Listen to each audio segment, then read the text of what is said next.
ভরসা তাকেই করো যে তোমার এই তিনটে জিনিস বুঝতে পারে: হাসির পেছনে থাকা দুঃখ, রাগের পেছনে থাকা ভালোবাসা, চুপ থাকার পেছনের কারণ। দুনিয়াতে প্রিয়জন বলতে কেউ নেই, যা কিছু আছে সব প্রয়োজন। যখন প্রয়োজন ফুরিয়ে যায় তখন প্রিয় মানুষগুলোর রং বদলে যায়। অন্যের কাছে মূল্যহীন হয়ে থাকার চেয়ে মূল্য নিয়ে সরে আসা ভালো। কষ্ট হলেও এটাও অনেক সম্মানের। মানুষের দাম বেড়ে যায় কখন জানেন? যখন আপনি তাকে আপন ভেবে গুরুত্ব দেবেন, তখন সে আপনাকে এমন ভাব দেখাবে যেন তার কাছে আপনার কোনো মূল্যই নেই। এই জন্যই যারা 2 আনার মূল্য পাওয়ার যোগ্য তাদেরকে 4 আনার মূল্য দিতেন। প্রশংসা যত ইচ্ছে করো, কিন্তু অপমান ভেবেচিন্তে করো। কারণ অপমান হলো সেই ঋণ যা সুযোগ পেলে সবই সুদ সহ ফেরত দেয়।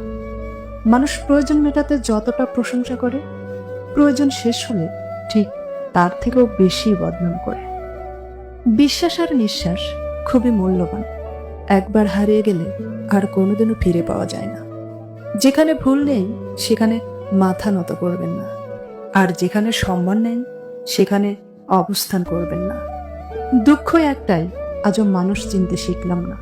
কেউ একটু ভালো আচরণ করলেই বিশ্বাস করে ফেলি। থেমে তো কিছুই থাকবে না, শুধু মনে থাকবে কিছু মানুষের ব্যবহার আর কথা।